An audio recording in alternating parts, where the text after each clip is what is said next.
Hello, welcome to Spirituality Simplified. I am so excited about today's episode because we have special guest, Michelle Welch, and she is the author and here to talk about her new book, The Magic of Connection. So, Michelle Welch is the owner and operator of soon to be 3 SoulTopia metaphysical stores in Dallas, Texas. So, there's one in Bishop Arts, one in Carrollton, and soon to be Frisco, which was rated the best metaphysical and crystal shop in Dallas. Michelle offers intuitive readings and healing sessions in addition to teaching classes on crystals, tarot, energy work, and intuition. As a psychic medium, medical intuitive, and energy worker, Michelle specializes in helping people to gain clarity, discover their soul's purpose, overcome trauma, and claim self-empowerment. A reformed attorney, she is still an active attorney at law, licensed in the state of Texas, and has lent her intuitive abilities to numerous court and law enforcement cases. Michelle is also the host of the Soul What podcast and the Michelle SoulTopia YouTube channel. She is also an ordained minister and holds many certificates in various divination and healing modalities. She just recently published her book, The Magic of Connection: Stop Cutting Cords and Learn to Transform Negative Energy to Live an Empowered Life. You can find her at michellewelch.com, soultopia.guru, or mysoultopia.com. Welcome to the show, Michelle. Thank you so much for having me, Allie. It's so good to see you. Oh my gosh, I'm so excited. So I have to first start off and kind of gush a little bit because I was just talking with Michelle and she's my first spiritual mentor and teacher. Like, you started it all for me. I'm getting goosebumps talking about it. I might get emotional, but I'm so honored and blessed to have you on the show. This means so much to me because you really encouraged me to pursue my spiritual path, and you really led me to where I am today. And, you were my first teacher. You taught me my Reiki courses and chakra healing and balancing. And I remember walking into the Soultopia store for the first time. Like, I just had a mala made for me, and that's what really sparked my interest in crystals. And I was looking for crystals and searched on the internet, came across Soultopia. So I was like, okay, I walked in. I'm like a little nervous, not really knowing like what I was doing. And I just remember walking in being like, oh my gosh, this place is incredible. The people were amazing. The energy was amazing. All this amazing just crystals and incense and so much beauty. It was awesome. So warm and welcoming. And then I got to know you and Roger, your husband, through all these cool classes that you offered. And it really was because, Michelle, you believed in me and you encouraged me to do this. And that, I mean, literally my life changed in that moment for the better. I mean, it's been such a beautiful, positive transformation. And I'm just eternally grateful for you. So I just wanted to make mention of that. And I remember you working on this book, which was so cool. I mean, this was, while we were taking classes and you talked about this, you were talking and telling us transmute the energy, guys. Like, so it's really special to see this come to fruition and, for you to share this amazing wisdom for all of the world to experience and learn. So I'm so excited. I loved it. Here's Michelle's book for all you guys that are watching it, The Magic of Connection. It's beautiful. I can't wait to talk about it today. So again, thank you so much and welcome. Thank you for having me. I remember the mala, and I remember your mala because you had a bead on the back of your neck. And I Yes. remember because whoever made you that beautiful, beautiful mala, because we make malas too, but I had never, we would always have the guru bead, down in front, but whoever made it for you put it on what a lot of people will call the God spot, back on the back of your neck. Mhm. And you had that they had told you the special reason why they put it back on the back of your neck, and you told me about it, and I thought that is really, really special. And you had a special connection with whomever made that for you. And I remember right then, I mean, you just had this just light about you and this angelic energy and just I say angelic, somebody else may call it that, somebody else, but something else, but it was just this radiance. It just went, your auric field just went out and out and out. And you just, when people meet you, you stay with them. It's just somebody, you're just somebody that people notice. And it's not just because of your outward beauty, it's because of how kind you are and how you just radiate this joy. And I don't always remember. I tell people, when I meet with them, for one thing, I try not to remember all the details of things I read or things I meet, for one, because I'm an attorney and that's just ingrained in me to kind of forget. So I keep confidences. But two, just, we see a lot of people assume it's because we see a lot of people, right? And it's not that. It's just because I kind of try to forget, so I'll keep confidences. But you're just somebody I remember, from the first time I met you, and I remember that mala. I do. I That's remember that, amazing. and I remember that bead on the back, right?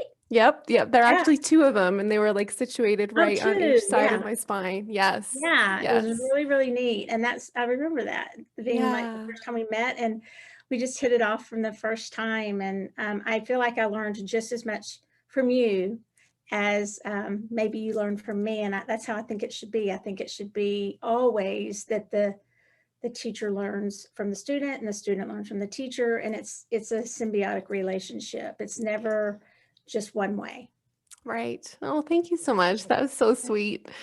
I love just being in your presence again. It's just amazing. You have such a beautiful light too, and I feel so blessed to have learned from you. And you really, really were just that spiritual teacher that I needed, and you came into my life at a perfect time. So excited. So I just want to make a little note too, which is kind of funny. So I noticed that today is March 30th, and this is actually the 30th episode of this podcast. Ah, So I felt like that was kind of cool because and people who listen to my podcast know that I love numerology and I always talk about that. So, 3 in numerology represents creation and joy and manifestation, and it combines the energies of the number 1, which is new beginnings, and 2, which is, relationships, balance, duality, things like that. And I really feel like this episode is like perfectly aligned with this energy of 3 because it's all about looking at your energy in a new or different perspective or way to create, a joyful, balanced, connected, and empowered life. So I think just want to make that note. Thought that was kind of ah, cool. that is cool. It is. Yeah. Yes. Okay. So tell us about yourself, Michelle, first, and tell us about your spiritual journey. Okay, so that's a doozy of a question because it's been all over the place.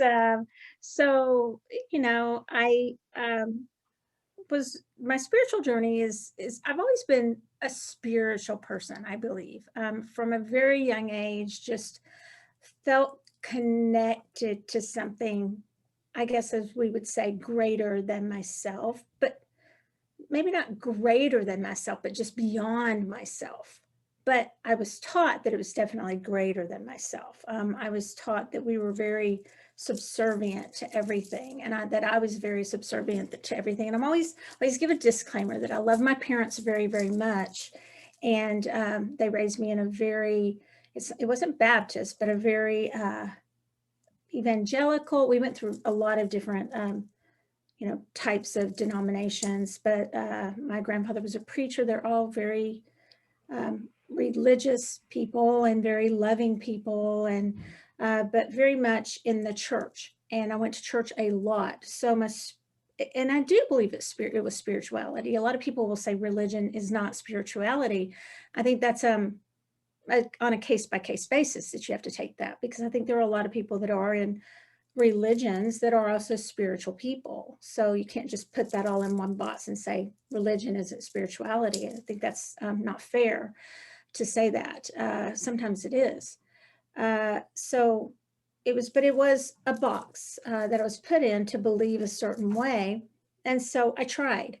But when you are really young and you haven't shut down your gifts yet, and you see things in church like, okay, they're talking about angels and you see angels, or they're talking about spirits and you see spirits, and you see them in your home, and your parents know you do because you're saying, well, what about that over there? Or what Right. I see that. And then like, so it's very confusing to a child when you're singing about angels and you're talking about the other realms, but yet when a child talks about them, they're not supposed to talk about them. So that's very confusing to a young child that is very vocal about that. So I went through that a lot in my life, and I actually um, was taken to like and given orange juice. That's what is really, yeah, I was told to drink a lot of orange juice. I don't know if they thought the vitamin C would. And then I actually had one of those experiences where I fell running in and from recess, and I hit my head on a pretty large rock. And then what I would call psychic knowingness, because I'm reclaiming that word psychic because it's not a bad word. And it's not a negative, neon sign word or anything. And my psychic knowingness just kind of shot through the roof. And I was probably at that time about third or fourth grade, but I got a lot of really bad headaches and like migraines. And so it just shot through the roof. And then at some point I just said, I'm going to stop talking about it, because I would get in trouble every time I'd say, something like, oh, you're really sick. I can feel something in your head. And then they'd have a brain tumor or something. So I'd get in trouble for that. So fast forward, raise my kids very, picture perfect Plano, Texas, the way you're supposed to raise them. I'm in law school, and then I'm a lawyer, the whole, perfect life. And just one day, kind of what, like they say, woke up and said, what am I doing? I see stuff all around me. I have kept myself just shut off from all of this for so long, and it's not authentic. I don't believe any of this. And there were some things that led up to that, but, and just wasn't really happy, and I felt like I was kind of faking life, and I wasn't happy. And I felt like I was raising my kids to not really be authentic either. So that's kind of was my spiritual journey. And then I took some risk in my life, and I did. I took some risks to kind of come out I was very entrenched in a church, a very prominent church in Plano, Texas, and just very well known. And I was very entrenched in that church, and my law firm was, and everything. And I just couldn't do it anymore. And over time, I found how supportive people have really been, because they were like, they'd kind of laugh and say, now we get you. Now we kind of understand who you really were. We knew you. And back, in churches, they'll call it the gift of discernment and prophecy and things like that. So that's kind of my spiritual journey. And a lot of times when I first started doing interviews a while, even before the book, I would say, I don't want to be asked about religious questions, because I don't want to slam my family, which I'm not. I don't want to be talk about church, because I don't want to slam church, which I don't. Everybody's welcome in my stores, from any denomination, any belief system. I'm not slamming it. I'm just saying I've expanded my beliefs. But Roger, my husband, will laugh, and he says, you always opened the door to that, so you might as well just leave that off, because you always talk about it, and it's because it's part of your story, because most of my life was about church. And it's just that I've expanded what that means to me. Yeah. Yeah. Well, thank you for sharing that. And I think a lot of people can resonate with that. I mean, I grew up in Texas as well, and it's just the way it is. It's just not as open. I think it's It's not. definitely becoming more. Yeah. But you make some great points. I mean, just that feeling of authenticity. And I think that so many people are awakening at such a like rapid pace now. And it's getting to that point where you can't ignore it anymore. You know, like these feelings, this call to, you know, pursue your purpose or your true purpose and what you're really here to do in this lifetime. I think that's becoming just it's becoming more prevalent and aware for people, and that you just can't ignore it anymore. You're right. You get to that point. Right.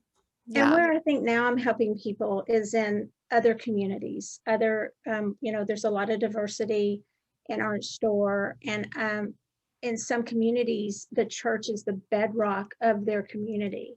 And so as my store becomes more and more diverse, it is very hard for certain people to, the church is where they go for community. And Right. so maybe it's become, maybe in different states, it's for certain communities and cultures, it's not been that hard for them. But for other cultures, that's still the bedrock of their community. So what I've seen in SoulTopia is now I'm able to talk to people from other cultures and say, I can give you my experience.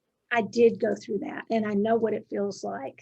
So even though it may not be in other states that it was like in Texas, I can tell you in certain cultures, it is entrenched in their culture that church is their community. So it's very hard still, even in states across the United States, for certain cultures, for them to, even though they're trying to awaken, for them to step out of that. So for, mainstream Caucasians, it might not be as hard, but for some diverse communities, it's very difficult across the Mhm. United States still. And so I'm now being able to talk to those friends of mine and say, I've been there.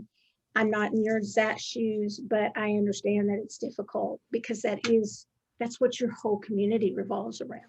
Yeah, that's a really good point. I feel like that was kind of part of my journey too. Like I remember I was feeling this call to spirituality, but all I knew was, you know, church and organized religion. And I tried that out. And I remember thinking, this doesn't resonate. And again, it's great for people who it does. It's just for me personally, it wasn't. And I remember going into your store and feeling like, oh, there is this community of people that are, you know, feeling the same way I am. And it's just this supportive, spiritual place that I can just be myself and connect with other people who appreciate me for who I am and I can appreciate them for who they are. And that's so important. And it's interesting too. I mean, thinking of the title, I was thinking of the title of your book, The Magic of Connection. I feel like connection and community is so important right now, especially, I mean, it always is, but I don't, for me personally, it's interesting. Ever since the spring equinox that hit this year, I've really been feeling like these messages from the universe and spirit saying, like, now more than ever, it's time. It's time to emerge. It's time to find your aligned community. Um, so tell us a little about that, the title. What, you know, made you come up with that particular title? Well, it's interesting. That's a great question because it was going to be like chords of connection. It's really just going to focus on the chords we have all between each other. And it was great. My great publisher, Llewellyn, and someone from there that really honed in on the magic of connection. And I'm so forever grateful to them. And I really have to give them credit for introducing, because I kept saying chords, the chords that run between everyone. And I talk about that in the book, that we are connected and we all have chords and we're connected to everything and everyone, and everything is energy, right? But how magical it is, and that the magic of the alchemy and how we're going to transmute. So they tied that transmutation that I talk about in the book into the title, and they were just genius how they did that. So that's why I have such great editors, Angela Wicks, and just all the rest of them at Llewellyn. That's just one of the pros that they are. And they really just they sent it back to me, and I was just so stuck on that one title. And when I saw the magic, I was like, oh, of course. I mean, of course, like, why didn't I see that the whole time? So, and it's just because the book talks about alchemy, which is transmutation. It's learning to change, know that we don't have to cut cords, that we can change and transmute that energy instead of just feeling we have to be disconnected from everybody, which is what we were doing for a while. I saw some people that I thought they're not going to have anybody left, and then some of the people in my family. I mean, I talked to one person, one of my children in particular, and I was like, if you keep this up, why don't you try reading the book? And actually doing the exercises, because there's not going to be, you're just cutting off. And if you would just manage your energy first, you might see some magical things happen. So that's why I think the title is perfect. Oh, I love it. And I feel like it's so perfectly timed right now because, with COVID, we've been trapped inside, we've been quarantined, we've been cutting ourselves off and alienating from the world even more than maybe we were before, too. So I feel like this came at such a great time to encourage us to connect with people again, to reach out and connect energetically because we're already connected, like you talk Right. about. So it's reconnecting and feeling that sense of community and connection. And so I was curious too, did you start writing this before the pandemic and then kind of during, or how did that process go for you?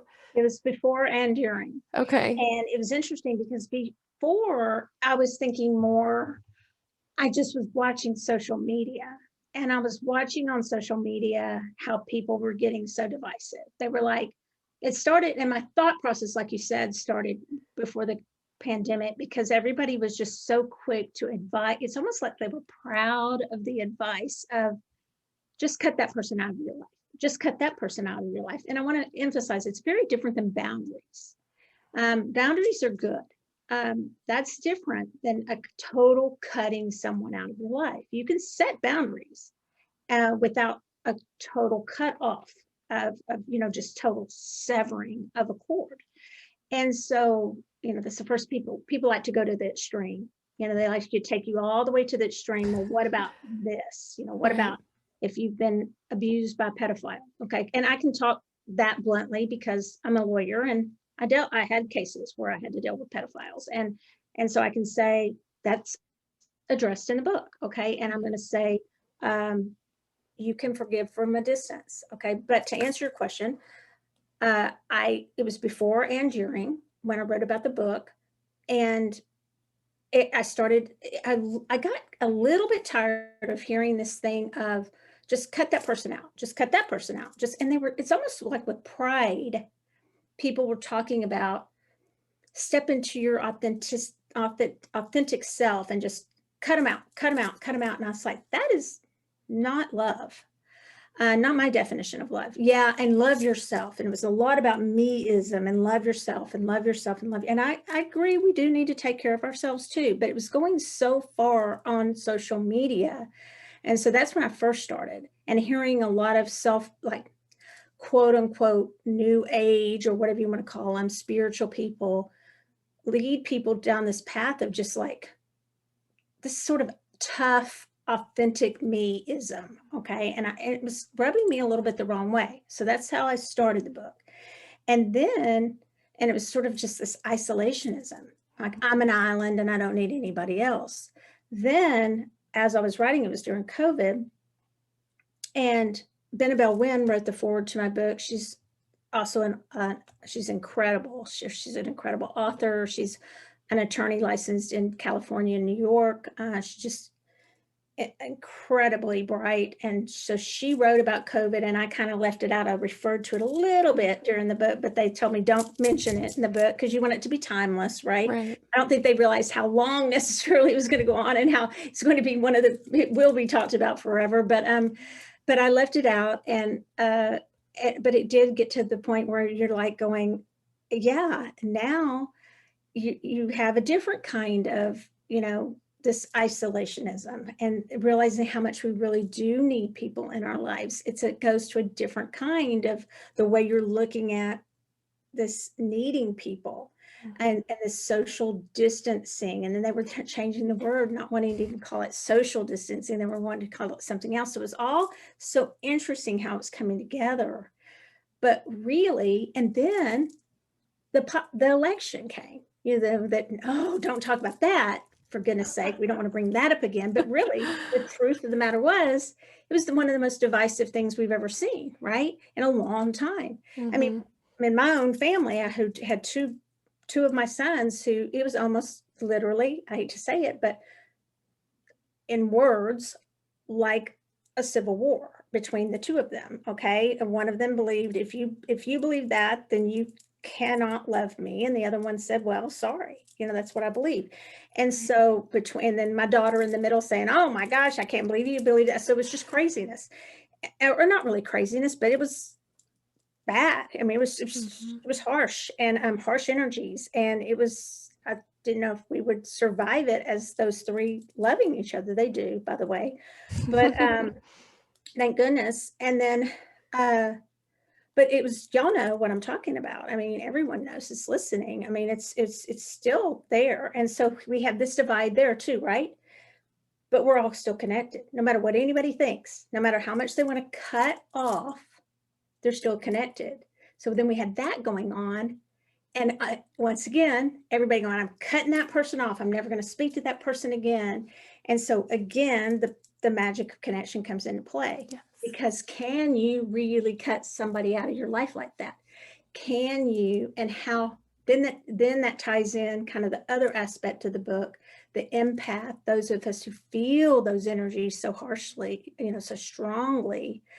Can we? And we feel it, so it upsets us so much. And then we want to hide from it, but can we, or should we? And then those of us who are so strong, like, I'm just cutting that off, or I don't want to feel that way. But yet the more energy we give to it to cut it off, the more strongly we're going to feel it. Absolutely. Yeah. Yeah. And so that, would you say, is that kind of what prompted you to write this book? It's just noticing these trends that are going on, and yeah. Yes, Absolutely. Yes. It's just interesting, like how it was just so divinely timed. It was just perfect. It's exactly what we need right now. Absolutely. I couldn't. And it's interesting. I was telling you before the show started, and it was so interesting because we had, and I'm not name dropping or anything, but it was so interesting to have Matthew McConaughey was on my podcast, and he is one of the kindest people I'll ever meet. And seriously, I mean, it's probably one of the nicest guests I've ever had on my show. Yeah. I haven't had you on, you'll be the nicest. But That's right. he's so kind. And we asked him, like, how'd you feel with your book coming out in the middle of the pandemic? And he said, the thing, and we were talking about my book, and he had read it. And the thing about it is to know that a book may be before its time, a little bit before its time, but then all of a sudden it will take off because people start realizing that book really is saying what we need to know. Yes. And his book says sort of the same thing as mine. Like, you've got to know when, you pivot, when you concede, when you've got to, it's called Green Lights, and it's really, you guys, his is a really good book. And when you, how to adjust, but you don't, it's not about, hatred towards people. It's about just adjusting these relationships. And that's what my book's about. It's just, and really mine's about managing your energy instead of like cleaning up our side of the street, instead of worrying so much about everybody else's. And I think for so long, we've been so busy worrying about what everybody else is doing in our relationships instead of just, and that's that meism again. We're just so busy what they're doing to us instead of just looking, okay, what's my part in it? It doesn't mean blame. I'm not saying to put blame or shame on yourself. I'm just saying, okay, let me check and scan my energy and see, okay, do I have any part in this? Okay, no, I don't. then you know what? I can heal this. I don't really need to worry about what so-and-so is thinking about me. I can heal my part of the energy, and I don't really have to worry about my cord of connection with that person. I'm still corded, but I don't have to cut it because it never works anyway. And Right. and it doesn't. And I Mm-hmm. can explain why if somebody wants to know. And I thought I would have so much argument about that, and I really haven't. So either people haven't been brave enough to argue with me, and I think they are because people love to argue. I think they'd be like on here going, "Let me tell you why." And I was warned that people would, because people like to love their cord cutting ceremonies. And I just said, if you like it and you want to still cut cords, do it. But the more you there to me, there is no sense in trying to heal trauma with trauma. Mm-hmm. And the more I just believe that we're everything, if, and I just make it case by case by case. I put out my case just like I would a legal argument. And that's why I sort of start with the laws of the universe, which I knew might Mm-hmm. be a little boring way to start the book, but I had to because that is the way, you have to understand the laws of the universe to get it. Yeah. And if you get that everything is energy and it never goes away and there's just a limited amount and it just changes form, we can perform magic, which is the title of the book. We can do it. We can Mm-hmm. change the form of energy. And that's where all the other books, in my opinion, about being an empath fell a little bit short. Now, are they wonderful books? Of course they are. They told us how to be an empath. I mean, they told us what we were. They explained to me why I was so sensitive, why I, felt energy so strongly. Uh, but I felt at some point that I and many of my customers were using it as a crutch a little bit, Mm-hmm. and sometimes as a little bit of an excuse. And at some point, I thought we needed to evolve a little bit as an Mm-hmm. empath, and we needed to stop doing that, and we needed to step up. And we were to truly be empowered. We really could just step up and be a little bit stronger as an empath and say, "Wait a second, I can actually change the form of this energy. If a black tourmaline can do it, I can do it. I can transmute the energy." So we need to be a little bit stronger and not, if we want to be. And if we don't want to be, that's fine too. But I'm ready to I'm ready to step into my like truly be empowered, because there were a lot of books that were telling me I could be empowered, and I get to the end of the book and I'm like, they're still telling me everything I can't do. Right. When are they going to tell me what I can do? Yes. When? I mean, and so I waited, and I literally read every book on empaths, and every single book I could find, and not one of them was telling me what I could do. They were telling me how to put bubbles of protection, which I do say in here, but Mm-hmm. I wanted to know, how can I go to the next step and really be magical? And Mm-hmm. that's what I want people to know. We really can be if we want to be, but if we don't want to be and we're too tired, like today, I was telling you before the show started, my ears stopped up a little bit. I've got a little, you know how you feel funny? I think I'm in Colorado with you, and I feel a little off. Yep. I'm just like today, if I had to transmute a lot of energy, I'd be like, oh, I don't know. I'd rather just have my shungite and black tourmaline and my bubble of protection probably on today and not transmute a lot of energy. But if I'm in a stronger mood, I would be transmuting energy. But Mm-hmm. it's because I practice the steps in the book. Mm-hmm. I wouldn't just do it overnight. I have to go through the book and practice. And Yes, and I think too, just having that awareness of, you know what, maybe I'm not in the right spot to do that. I mean, that alone is showing how advanced you are and how you are implementing this whole practice and theory.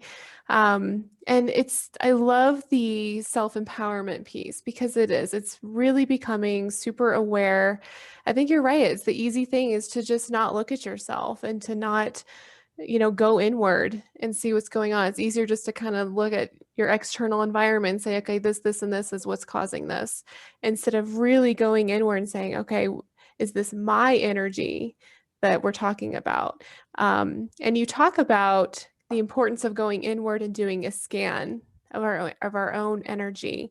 Um, and you give us practices, which are really great. Because I know a lot of people have a hard time, or maybe they're just starting on their spiritual journey and they're not really sure how to do that. And so Michelle gives really great practices that it all goes in a great order too, to help you kind of build those skills and determining um, how to determine if it's your energy or maybe something else or maybe from the collective.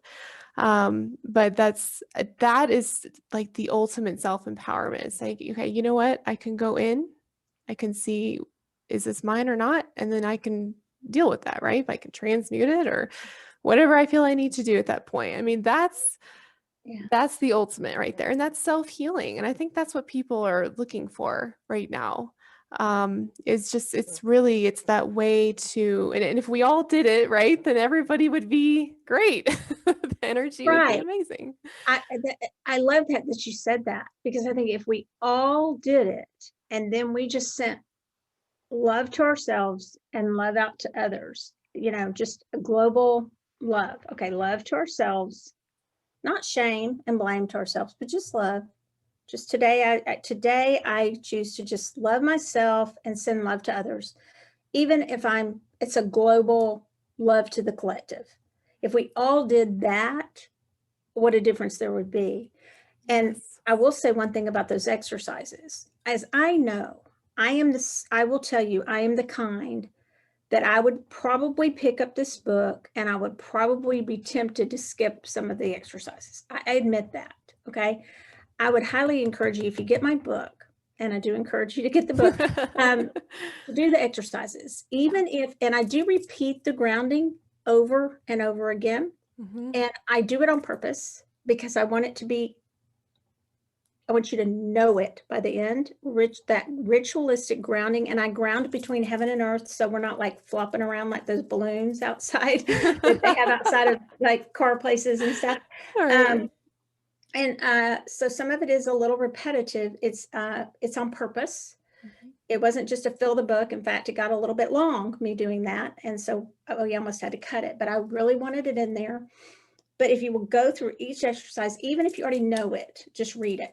Okay, it doesn't take you that long to read. And it starts with the exercise, just how to feel energy at first. Okay. And even if you know how to feel energy, it doesn't take very long to feel that again. And then every day, before you walk into a meeting, scan your energy. I forget to do it. I Mhm. mean, Allie, do you forget sometimes? And I Oh know you know yeah. this stuff. I mean, but I still forget because I think, oh, well, I know how to feel my energy and I know if it's my energy or somebody else. No, you really should, before you walk into a room or a Yeah. building, you probably should just do a little quick scan. What's mine? I mean, I knew this ear thing was mine today because I could just feel it before I was around anybody else. But other subtle things, you may just want to go, okay, is that headache mine? Is that little bit, a tiny bit of anxiety mine? And you just kind of do a quick scan of your body, physical, mental, spiritual, emotional. And you just do a quick scan. You get better at it the more you do it. And sometimes we may just do it without even realizing we're doing it, but just be conscious of it before you go into a meeting, especially, before you go into a meeting with, say, your boss, or maybe you're leading a meeting, or I think of legal stuff, before I'd go into trial. I mean, if I'd known to do that, I mean, how, Yeah. because you're picking up on all kinds of energy, Oh yeah. whether you think you're an empath or not, we all absorb energy. And let me tell you something, we absorb energy, whether we put on bubbles of protection, whether we carry a black tourmaline, whether we carry our, selenite, whatever we do, we still absorb energy. Mhm. That may be a shocker to you, some of y'all, but let me tell you, especially if you're an empath, we are bumping auras with people all the time. And not only people, spirits. Mhm. There's spirits all around us. Right. Not just disincarnates, not just ghosts, but spirits. There's spirits Mhm. all around us of every kind. Um, this, I mean, we'd be kind of silly and prideful, I think, a little bit, to think there's just humans roaming around the earth. I mean, there's all kinds of, Right. and so you're bumping auras with, you know, I say bumping uglies, you're bumping auras with people, things and people and spirits and energy. It doesn't matter, Yeah. just energy constantly. If you walk by a tree, you're in tune with the energy of that tree. And people think, oh, hug a tree. Well, the tree may be having a bad day. Mm. Right. You ever thought about that? Oh, Yeah. go hug a tree. Or, oh, hug a puppy. What if the puppy had a bad day? Mm-hmm. So if you're an empath, you may pick up on some of that. So, go talk to a plant. Well, the plant we always just assume, oh, it's going to help us. Well, their energy too, with high and low vibes too. And we always assume they have high vibes, but what if they've been through some trauma? And they may have. So, you scan your energy first. Mm-hmm. And that's just one of the most important exercises in the book. Yeah, absolutely. I think and this is good for anybody. I mean, even if you've been practicing energy work or healing, or I mean, even like I went through this and I went through your checklist too, and I was like, oh man, I've got some work to do. We all do. We all Yeah. do. And I think even maybe it's probably best for people just starting and people who've been kind of doing it for a while, because we kind of get lazy about it, Mm-hmm. or kind of lackadaisical, and just kind of think, oh yeah, we got this going, and we just kind of forget a little bit. Yeah. Yeah. I mean, I went into this furniture store recently and it was just really crowded in there. And, I mean, I just totally forgot. I didn't even think about it. Just walked right in. And then all of a sudden I felt so lightheaded and dizzy and I had to leave but Yeah, that would have been a great example of, okay, let me just scan before. And then, if I'm feeling that way, is it mine or, is it just what I'm feeling in the store? And, yeah. let's just step aside and just transmute that right then and It's a there. great, and that's a great example, because then you don't have to leave. Right. Then you just go, okay, where's that coming from? And when you transmute energy, you're not, I call it a transmutation vampire. And I just said it a couple times in the book, because people Hmm. think, oh, vampire's so bad. But you're not taking anything from anybody, because they're throwing their energy at you. They're just sloppy with their energy anyway, right? So the Hmm. energy's there. The energy's there, especially if somebody's rude to you. Okay, so let's say a friend's rude to you. The friend just completely keeps throwing shade at you. She just keeps being rude. She, he, whatever. And they just keep doing it. So the energy's just out there. Hmm. Okay, so you're going to either take the energy and your feelings are going to be hurt, or you're going to take the energy and you're going to use it for vitality. So you can choose. Okay, am I going to have my feelings hurt today because, and this is a bad example because Allie and I get along great. I don't think we've ever hurt each other's feelings that I know of. But let's say I hurt Allie's feelings, or let's say Allie hurt my feelings. I could either say, okay, I'm taking that energy and my feelings are hurt. Or I could say, I'm going to take that energy and I'm going to say, I'm going to hold on right there. I'm going to mold that energy, because energy is energy, you guys. Here's the point of the book. Energy is energy. It can change forms and you can transmute it. Okay, you can change the form of it. So you hold it there and you just change. It's literally alchemy. You just Hmm. change the form of it and you just change it into something you use. Okay, I need energy today. I need my ear to feel better. So I just change it, put it there. Yeah. Okay, you just change the form of it. And that's what you do. And you say, thank you for that energy. And I send you love. I love that. That's what you do. Yeah. And you're not harming that person in any way, because they've sent that energy to you anyway. It's good. You're Right. going to take it on anyway. Hmm. Now some people might say, well, why don't you just block it? Well, you can do that too, but most of us are taking on that energy. Okay, Right. most of us are just taking it on anyway, and you're going to absorb some of it, Hmm. residual energy anyway. So Yeah. you might as well just mindfully, and some of us will say, well, I could just mirror that back to them. Well, you could. You're Hmm. mirroring back.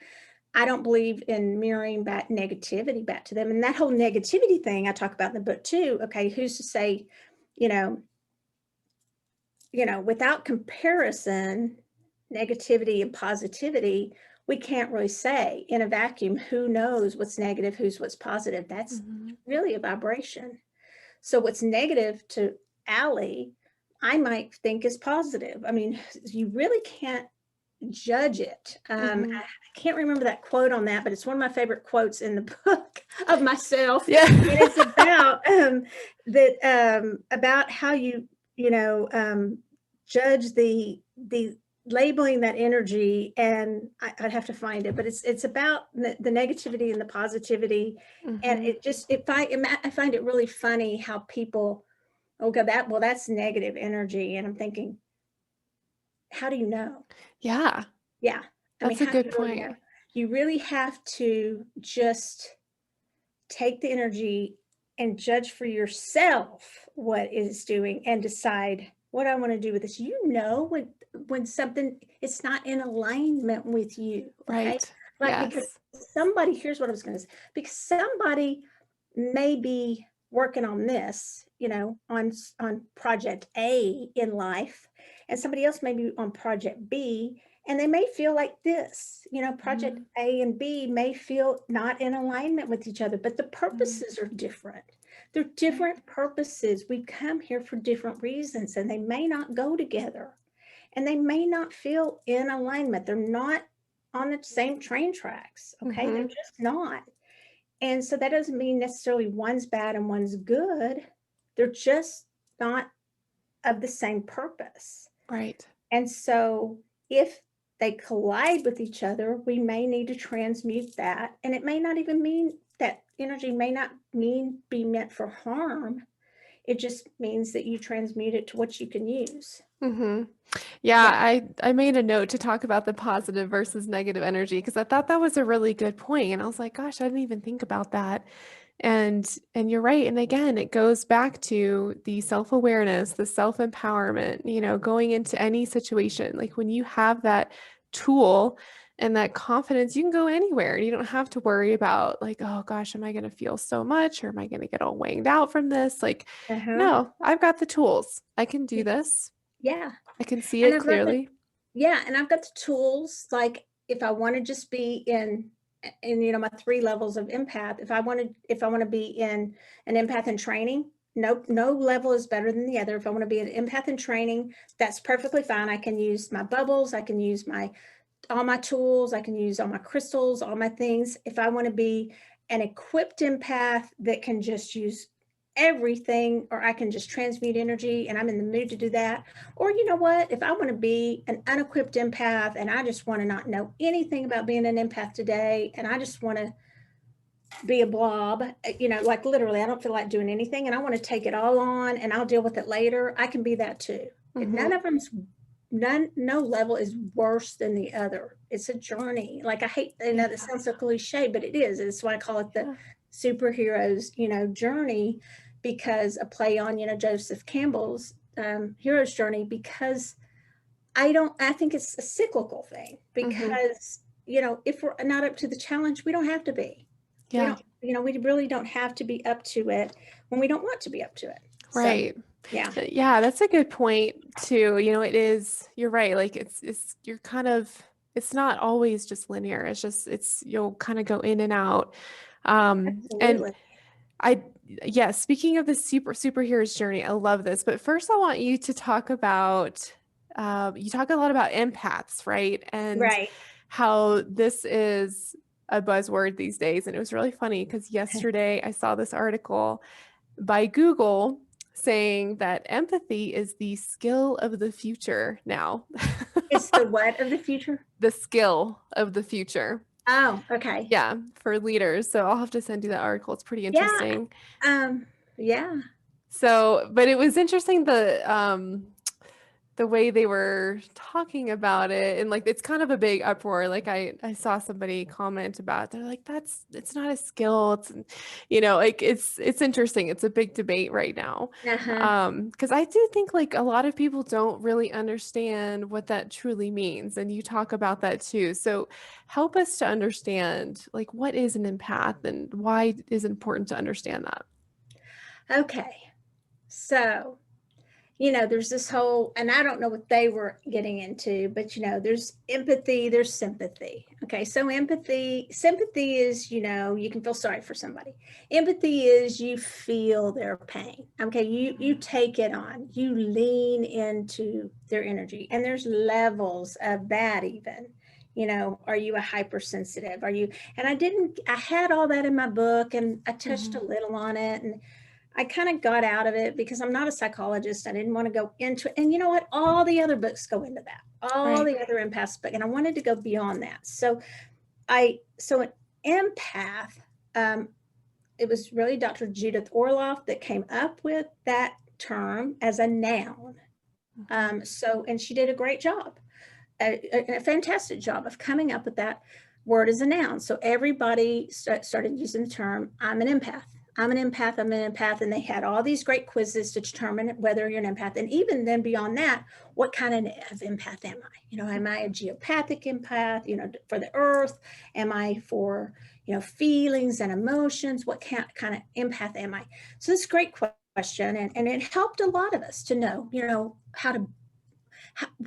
that I am an empath. I lean into and I feel others' feelings more intensely than other people do. And I have great compassion for other people. And that's what they're talking about. It's this compassion.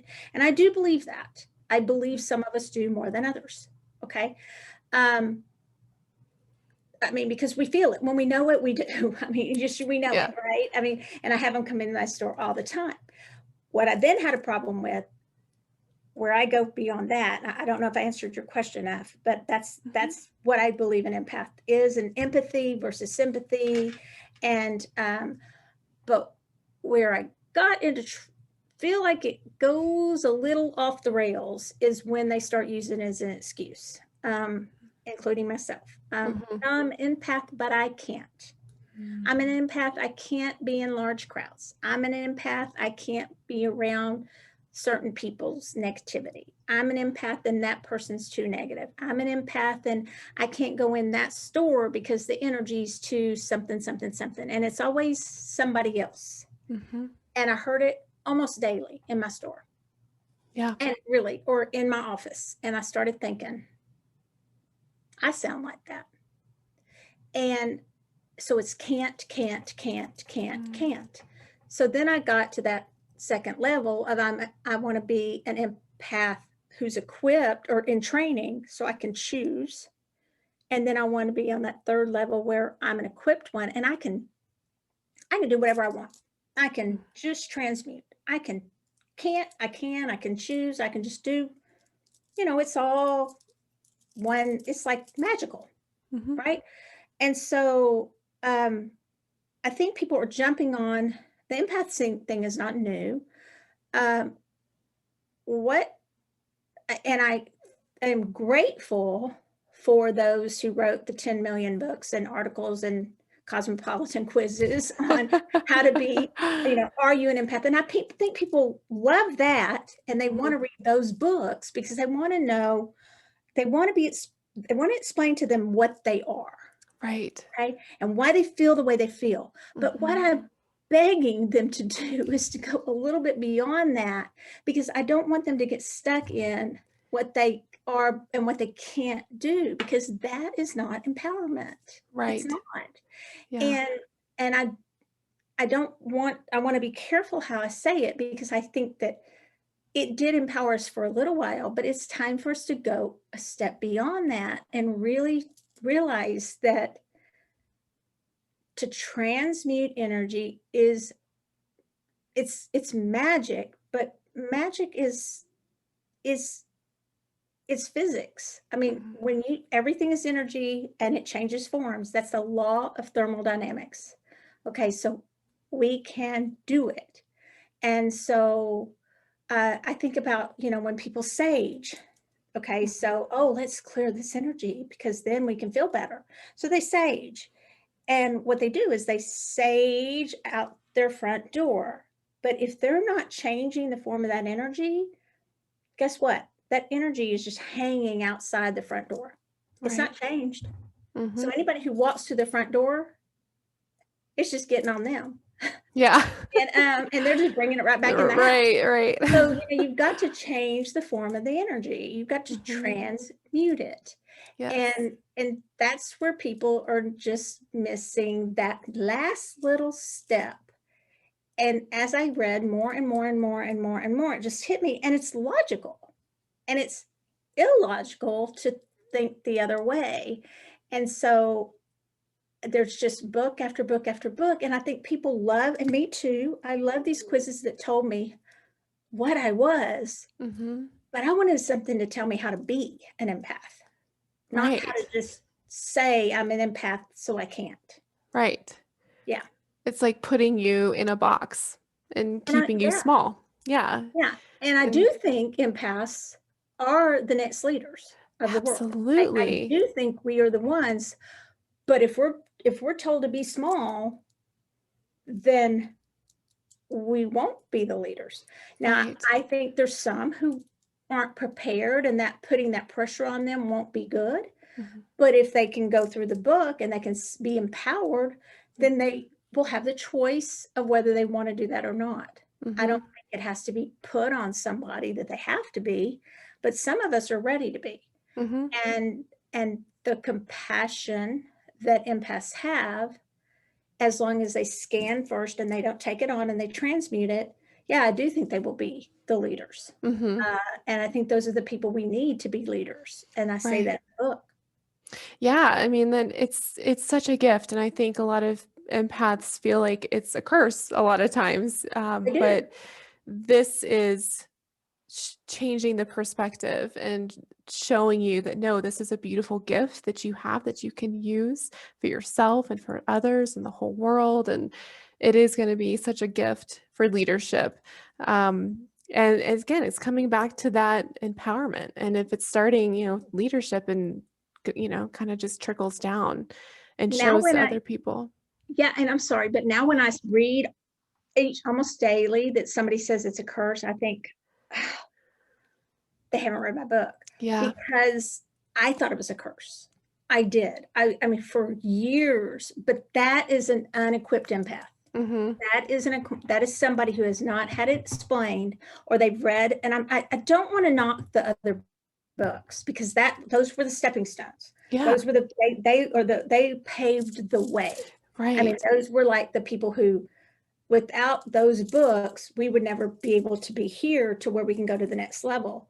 But we Right. have to take it to the next level, Yeah. because right now we're at the place of, we've got everybody saying, oh, I'm an empath. And I'm not trying to make fun, because I am one. Mm-hmm. I'm saying, how sad is that? Where we've got the most, I think, loving, a lot of people are loving that aren't empaths, but we've got the people who can really lean in and tap into the what this world needs. Mm-hmm. And they're saying it's a curse. And I've said that.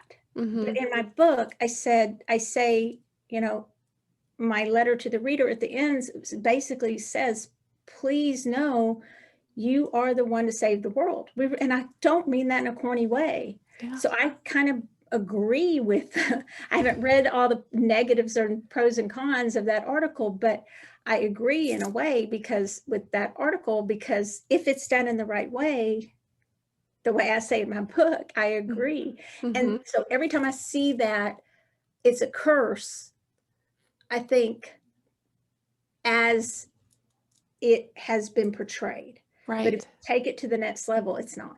Yeah, and I love that because if you're reading these books, I mean, on the positive side, yes, it's like, okay, it's an awareness. It's like, oh, okay, now I can understand why I am the way I am. But it's almost like a self-fulfilling prophecy, right? So it's like, oh, well, I'm an empath, right? And so then you just put yourself in that box, and it leads down to the, well, I can't do this, I can't do that, like you were saying. Right. Um, but this is helping to take that to the next level and saying, Right. okay, yes, I'm an empath, but how am I going to deal with this? And how can I take advantage of this? How can I make the best of this and see it as more of a gift and not as a curse? So I just Right. love that. And so you talk about the superhero's journey, Mm-hmm. which I love. So tell Thank us a you. little bit about this. You've mentioned it a little bit, but tell us about that journey and how that relates to empaths. Well, you were talking about numerology and synchronicity Mhm. earlier, and the synchronicity of today being the 30th show and March 30th. It was interesting. Tanner, my daughter, came in one day from law school, as I was writing. And I said, I just feel like there's something a little bit missing. And that earlier in the day, I don't know if you remember Rachel or not that works here, but her son had said, it sounds like she needs this hero's journey. It sounds like that whole thing, because she has the tools and she calls them sidekicks. And, because I think we're the hero of our story and we don't need to put everything above us all the time, which is how I was kind of raised. Everything, we were subservient to everything, and I don't agree with that.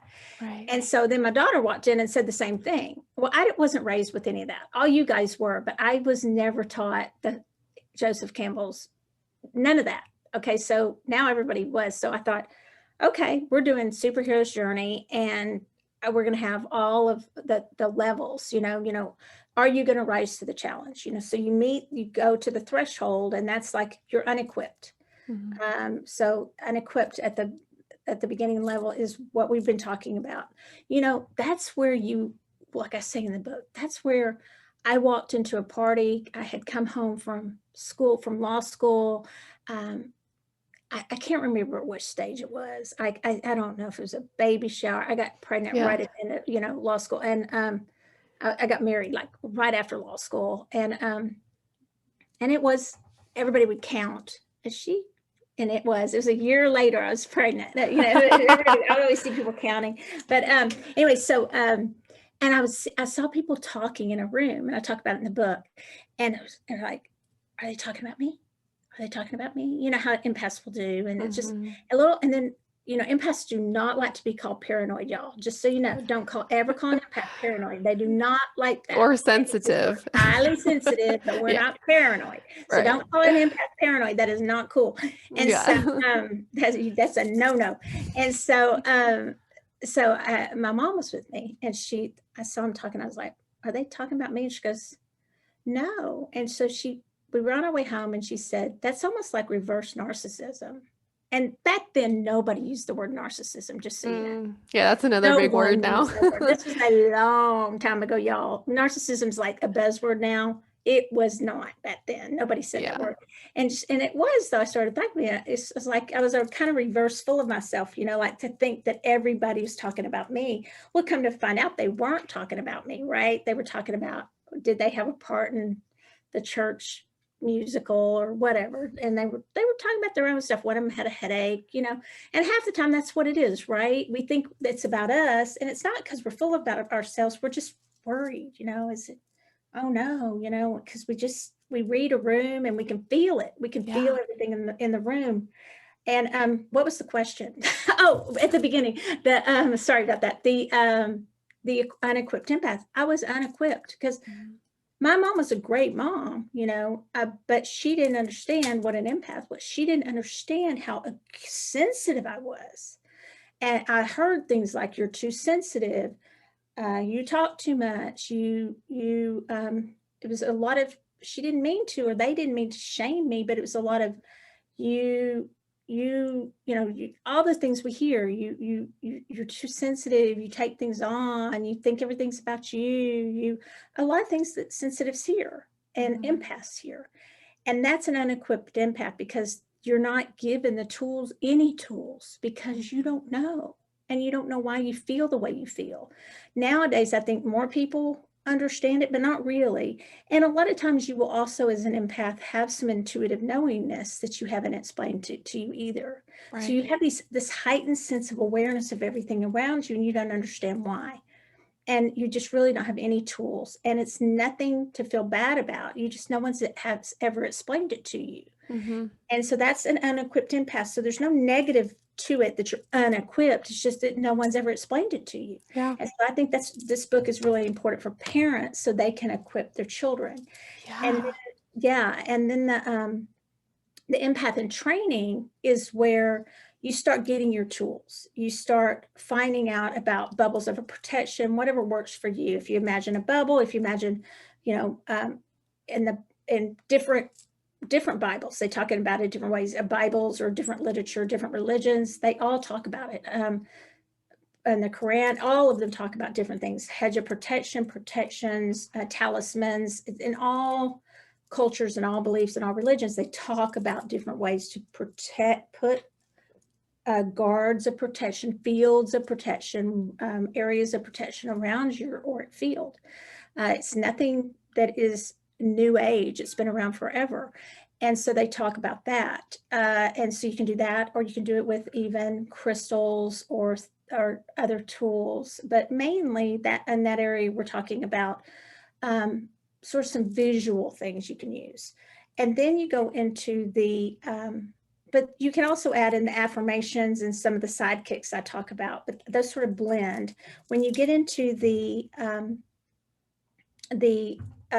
equipped empath, you can still use the tools, but you can use these sidekicks, which sort of blend into the two. And that's where you use your affirmations, your meditations, your mantras, your gods and goddesses, you can use tarot card, whatever you like. If you want to use candles, if you want to use colors, if you want to use visualization, to transmute energy. And I go through all of them. And if there's something in the book you don't believe in, if you don't like tarot cards, then don't read that chapter. It's no big deal. And if you don't like spells, there's a spell in there. To me, a spell, to me, that's just a ritual. That's what a spell is to me. And it's just a ritual of using candles to represent something. If you don't like that, don't use it. If you like affirmations, use that chapter. If you love spells, use that chapter. So I gave just a lot of different ways that you can transmute energy. Eventually, you can transmute energy in that equipped empath just by moving your hands. And Allie, people who've seen me do energy work, that's what I do. I just move my hands, and I don't even have to move my hands. I can just do it in my head. But you just move energy, because everything is energy. I mean, literally everything is energy. And so it's just in different forms. And so you can just move it. Yeah. So those are the three. I love that. And I love the connection to the Fool's Journey in the tarot cards. Tell us a little bit about that. I thought that was kind of cool. I was like, oh man, it's genius. So yeah. So I love tarot. So I just tied it all in. We have the hero's journey, the superhero's journey, the fool's journey. And so just the fool's journey, or the archetypes in the tarot, are the 22 major arcana cards in the tarot. And those are from like Carl Jung. I always say Jung or Jung or whatever, but they also from the archetypes go way back before him even. And so you can use those to begin your journey. As you start your journey, you're new on your journey, like the Fool. And the Fool doesn't mean foolish necessarily. That means just now you're ready. You're ready to start your journey. So it's just starting your journey just like you would the hero's journey or the superhero's journey. You're new to it, and then you go all the way through. And some of the transmutation cards would be, the Death card, the Hangman card, the Hermit card, just different cards like that that can represent transmutation or changes in your life when you're ready to make changes. And the Death card is just representing out with the old, kind of in with the new. It doesn't always have to mean, and often it doesn't mean a physical death. It means just death to the old and bringing in something new. Yeah. I love that. There's all the sidekicks. I love that you present all those, like you said, whatever you resonate with, and then you can learn more too and see if maybe there's something that you didn't know before. Like maybe you haven't really been into crystals, and there's all these amazing crystals you talk about too. Of course, I love crystals, but so of course there's 2 chapters on crystals, because of course, the crystal chapter was like, we had to break that up a little bit. So I break that up into kind of the crystals to get you ready, and then the crystals that you use for transmutation. I love that. And the tarot ones too. I mean, I love the exercises because it's like a hands-on experience. I think if you're involved and you've got, and my whole thing this year, and I talk about this a lot on my podcast, is that, we need to connect with our inner child and kind of play a little bit more. And I love that it's kind of implementing this, like working with cards or playing with some crystals and like really connecting with that and doing something a little more hands-on. I think you Right, connect more when you do kind of right. something like, so I love it. There's all the sidekicks you talk about are awesome. I think you could Um, also probably, Allie, you could uh-huh. probably actually draw out your, use some colors or some fun markers and draw out your chords. You could draw like an energy ball of chords, like on the book.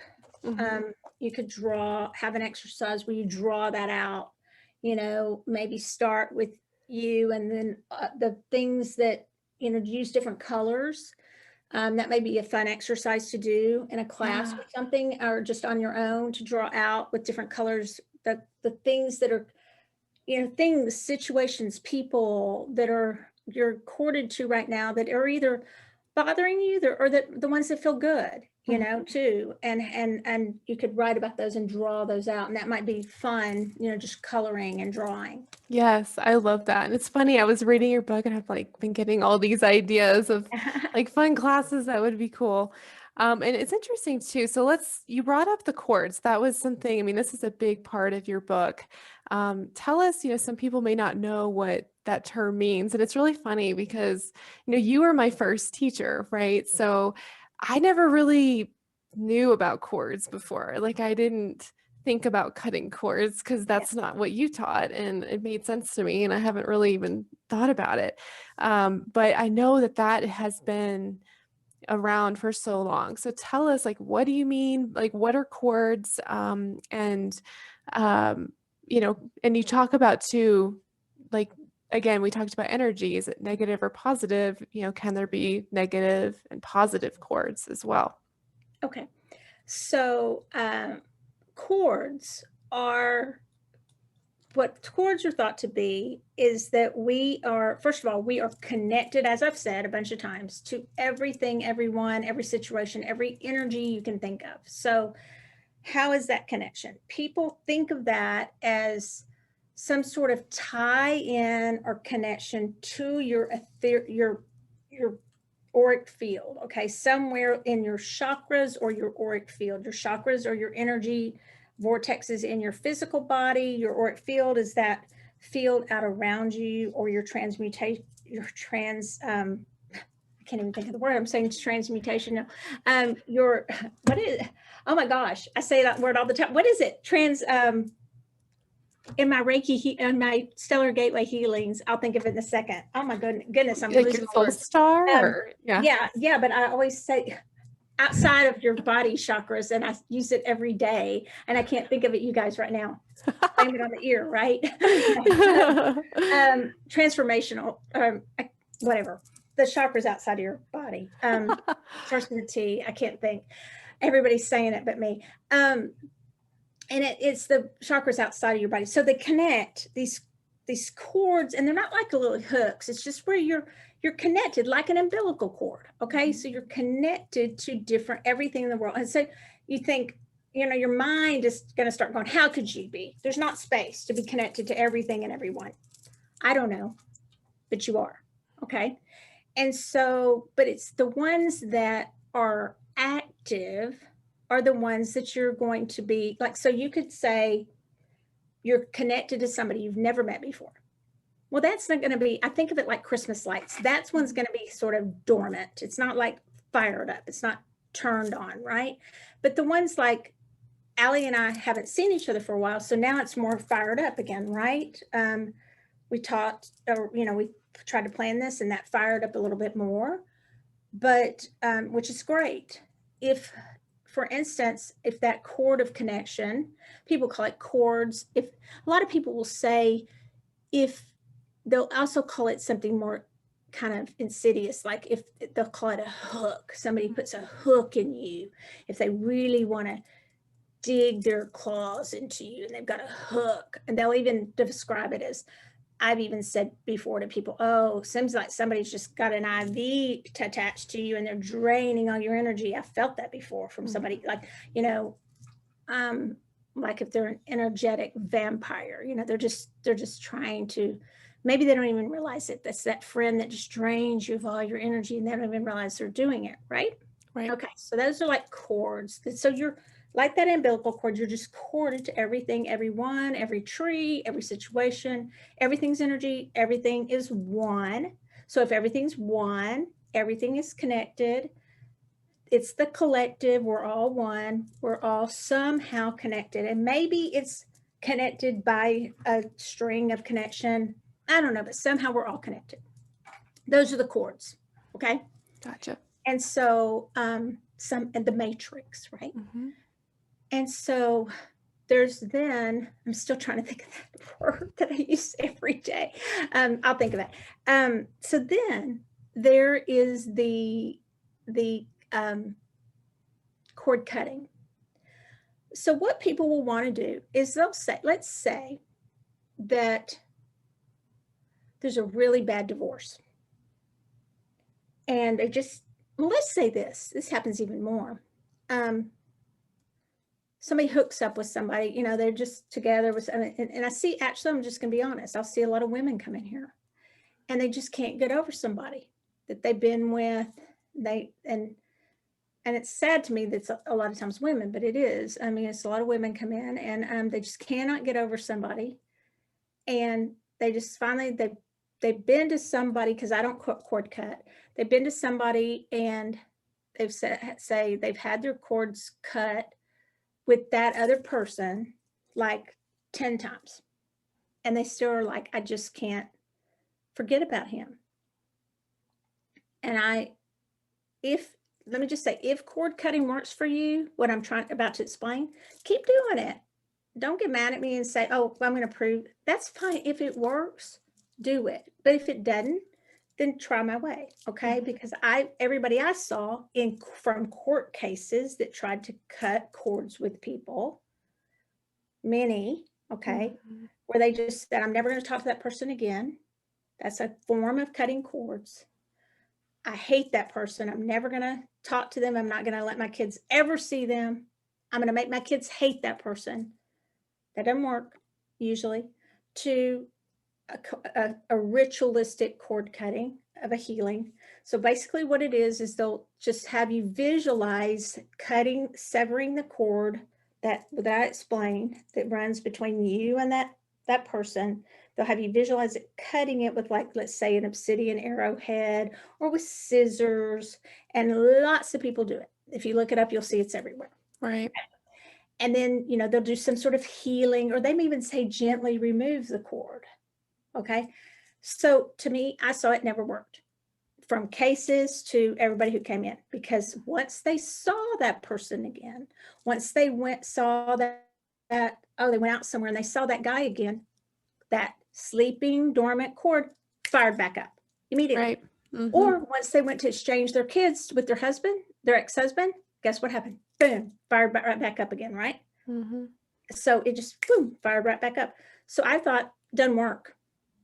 And I'm not out to make anybody mad. It doesn't work for me. I didn't see any evidence of it working. So what did we do instead? We heal. Healing is always preferable than causing more trauma. Right. I just think healing is always the preferred way. And so what I say in a nutshell, this is the really short version, is you heal your part of the cord. Stop worrying about, but what about him? He's a murderer. What about that? You heal your part, even if you didn't do anything, because you will feel better. Okay. You heal. And I give examples of people who have healed their part of the cord. I'm good friends with one of them. I just saw her the other night. In fact, she just came on Zoom in my class the other night and was saying great things about SoulTopia and how much she loves us. She broke her femur at our skating. Oh no.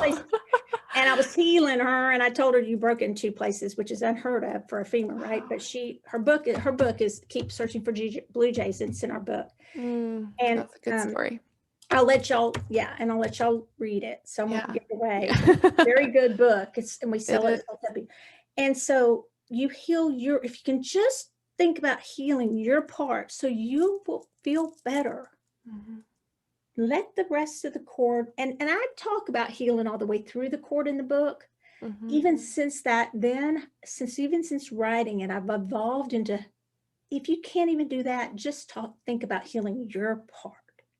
Right. And then if you can work on through the rest of it, go to the next part of healing. And you can use those colors, those sidekicks to help you. Color is an easy thing to work with right away. And then as far as the negative and the positive, what did you want me to say about that? Oh, just you mentioned how, there's positive chords too. I think sometimes we always forget that. We Yeah. focus so much on, oh, we got this negative chord between this person that we need to cut. But what about the positive chords too? Yeah. So, I mean, we've got the thing that people will just, it hit me while I was writing. It's like everybody just focuses on, and they focus on negative energy all the time too, right? I mean, that like, I'm an empath. I just feel everybody's negative energy. Well, why don't they ever talk about, I was around Allie and oh my gosh, I caught her joy.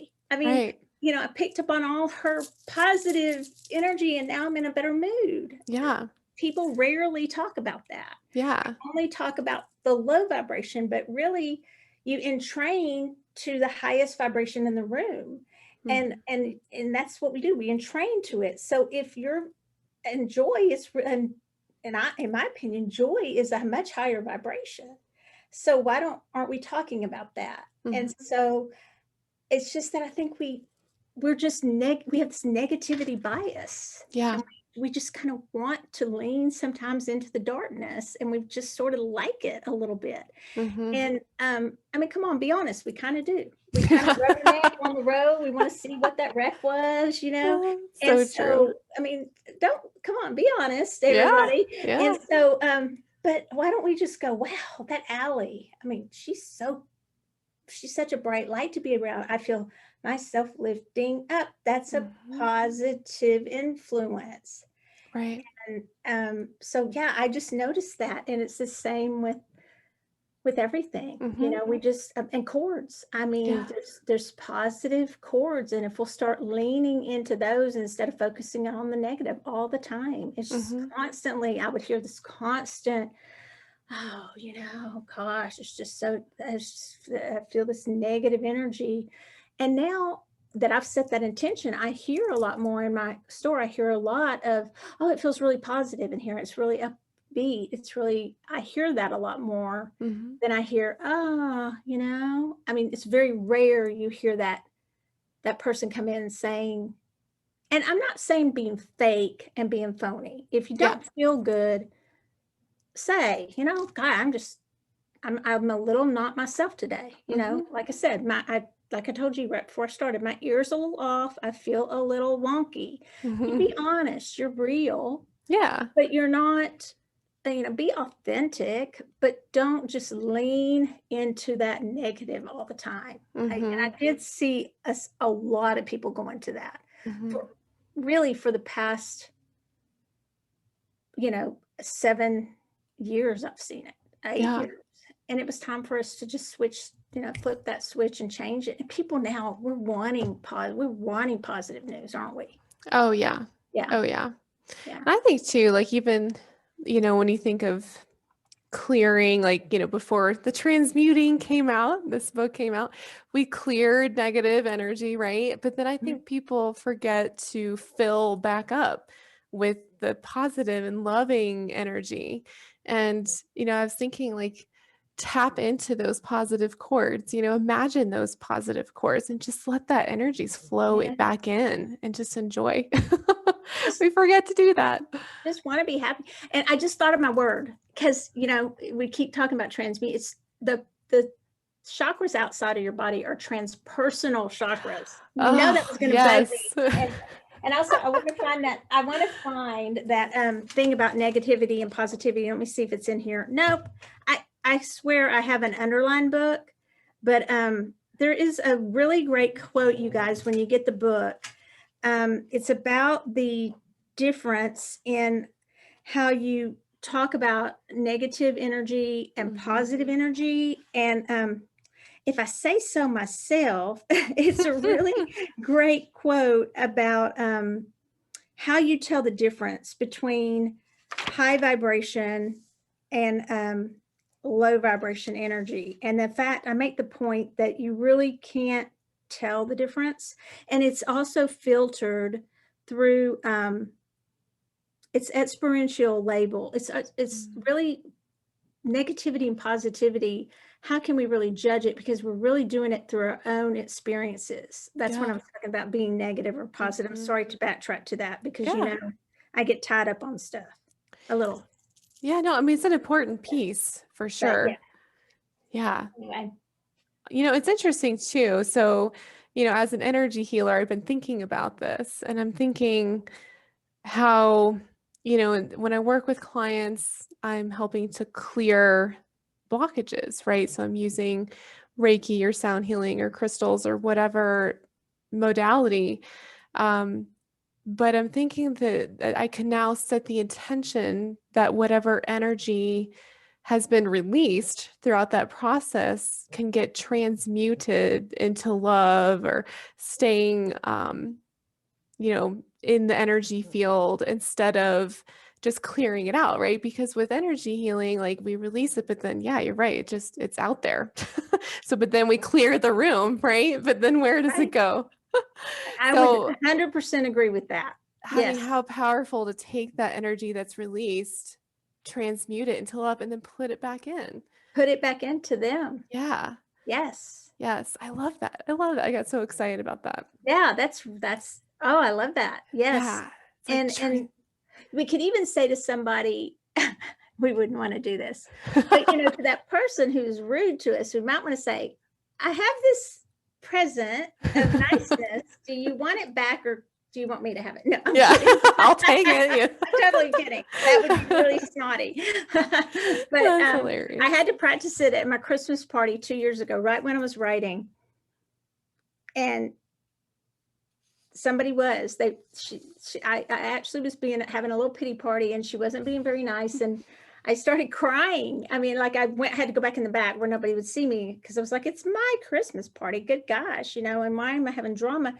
And so I just thought, okay, it's my book, I'm supposed to practice this transmutation. Okay, do it. Okay, no, stop it. Stop being such a victim. Just practice this. This is an opportunity to practice transmutation.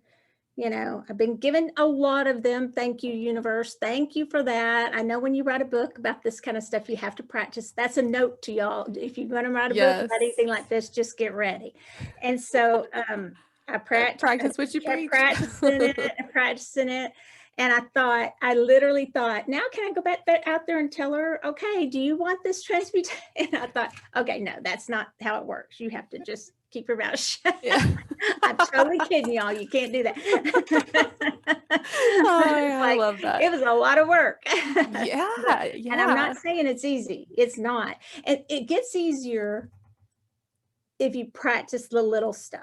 Like if Mhm. you practice, somebody just kind of gives you a dirty look in the grocery store line, or somebody cuts you off in traffic, or if you practice that, the little bitty irritants, and you practice transmutating, whatever it is for you that's little, that whatever it is for you, those are my little things. Okay. Mhm. Like somebody cut me. I mean, that doesn't really get on my nerves that much. Stuff like that. But Mhm. when people I know hurt my feelings or do something that irritates me, those are bigger things. Because when Mhm. they don't know me, it doesn't bother me that much.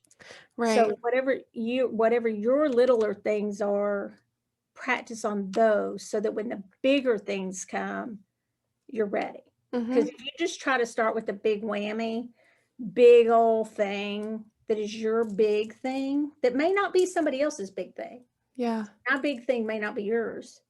Um, you may get more angry and upset by somebody cutting you off in traffic. Mhm. Um, and you may not get as upset by somebody who hurts your feelings, right? So Mhm. whatever it is, but if you start with the biggest thing and you haven't practiced those little things, it's very hard to just all of a sudden transmute the energy. Yeah. I mean, I'm an energy healer and it's not easy. It's not difficult, but it's not easy, but it takes a conscious effort. It's becoming more mindful and aware And I've noticed like have been catching myself when I've been doing my own clearing, or, I'm like, nope, I'm going to transmute that and give it back to the earth or what have you. Um, but Well, I'm proud of you if it's not difficult, because some of it's difficult for me. yeah.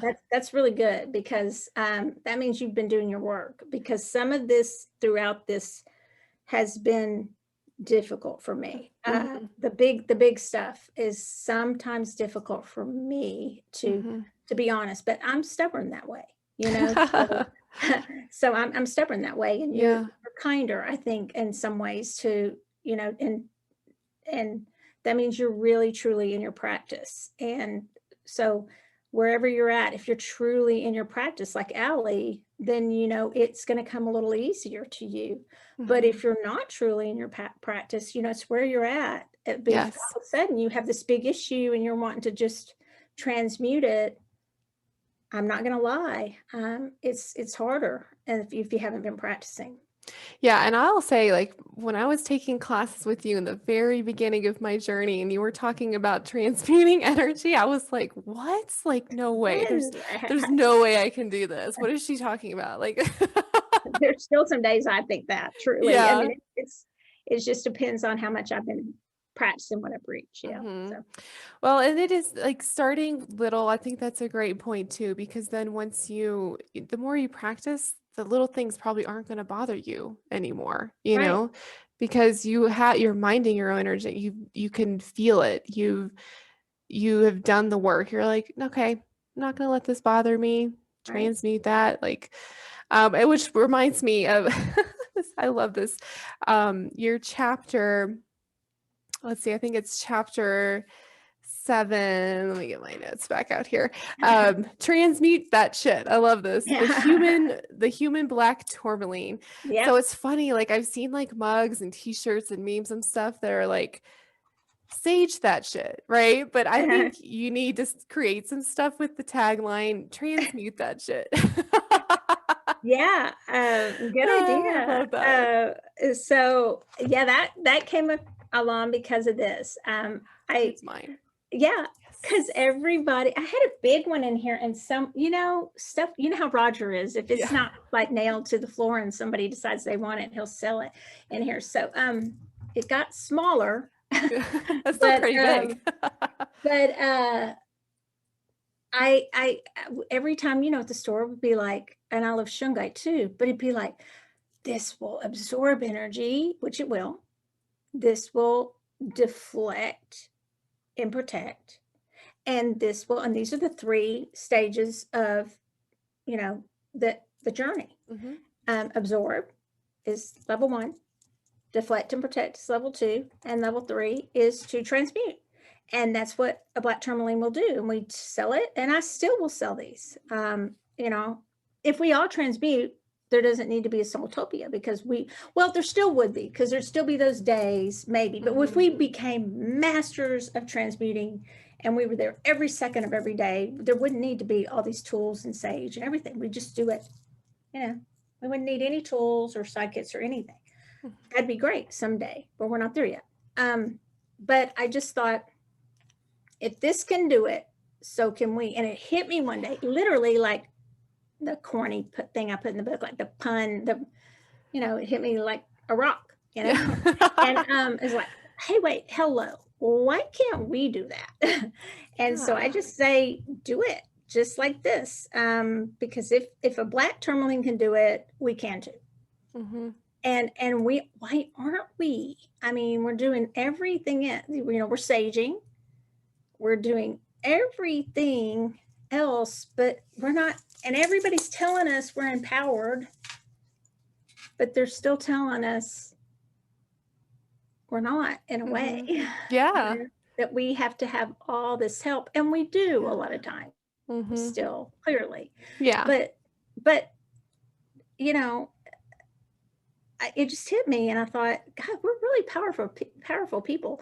I mean, I'm taking a huge astrology class with Monty Farber. I mean, he's like probably one of the best astrologers around, and I would highly encourage you guys to take it through SoulTopia. He's there's 2 versions. He's from the Hamptons, and it's incredible. And but I still, no matter what anybody says, I believe we're as powerful as those planets are. And so, yeah, they're going to have some authority over me, but they're not completely going to control me either. And same as anything. I mean, so we are powerful. And so that's, I have 3 stores now of full of tools and sidekicks and things we can use, but we need to step into that power. We are like dynamos, and empath, non-empath. I don't want to get into it. I put one line in the book that we're all empaths. If y'all want to ever have that conversation with me, I'll have it. I was backed by psychiatrists and psychologists. I got one lady yelling at me on one podcast about that. And I was like, okay, we'll save that for another day. But yeah, but put it this way, everyone leans into some kind of energy. Okay. And so whether it's compassionate energy or not, no, but everybody leans into energy. We can't help it. We do. We absorb energy. And so, yeah. Transmute it. Love it. So if you had to just impart one thing from your book, you just want one thing to know, what would that be? Oh, it's the end part. I would just say how magical we are. And I have to say, it's the note to the reader at the end. And that's not one thing, but I guess it's that first sentence is that my hope is that you realize that you're magical and just how powerful that each and every one of you really are, no matter how you feel right now. If you feel down and you feel like you can't do one of these things and you feel like everything does feel negative to you, everything does feel like it's crashing in on you. I was there 2 weeks ago.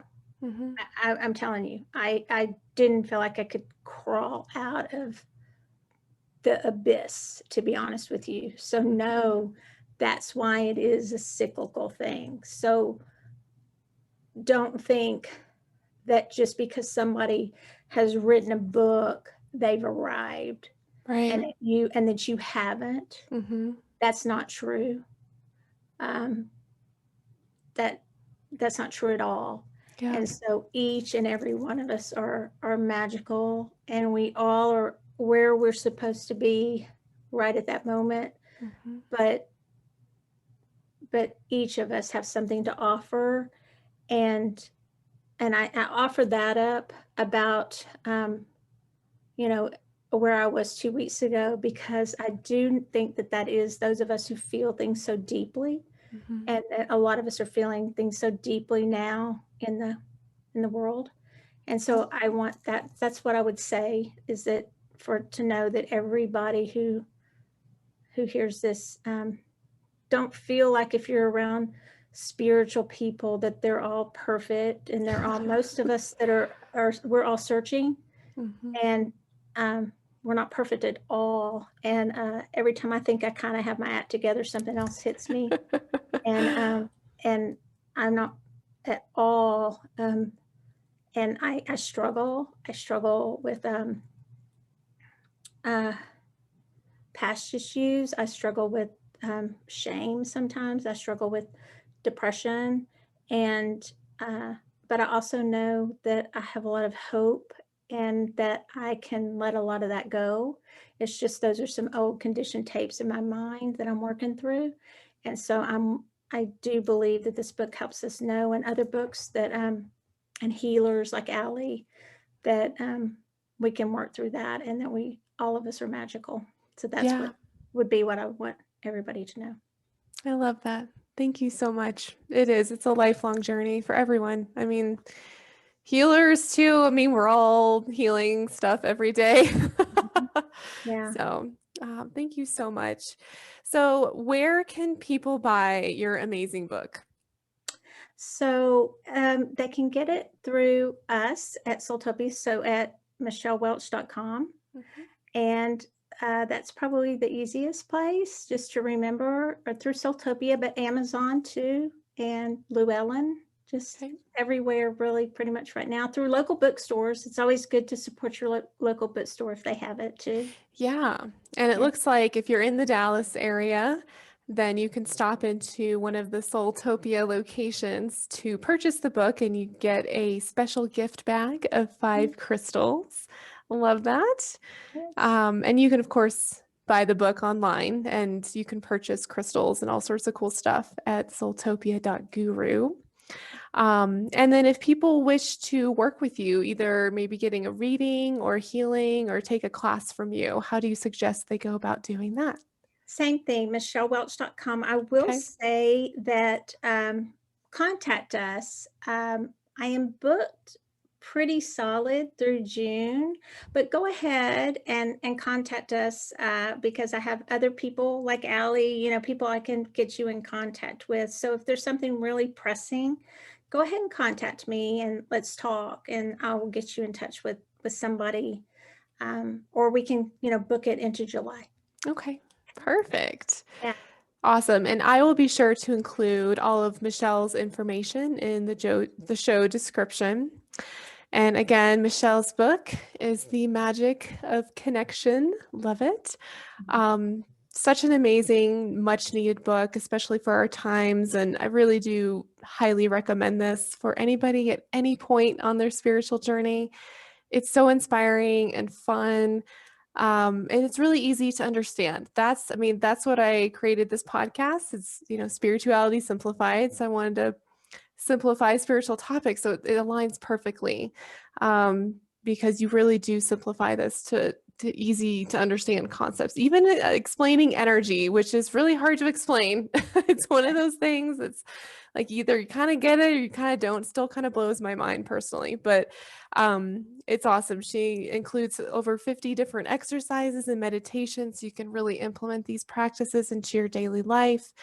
um, and again, thank you so much for being on the show and for shining your light and sharing all of your beautiful wisdom with us. I'm so grateful and so honored to have you with us. And again, thank you. Thank you. All right, well, that's it for today. But remember to keep it spiritual, but keep it simple. Thanks, guys. See you next time.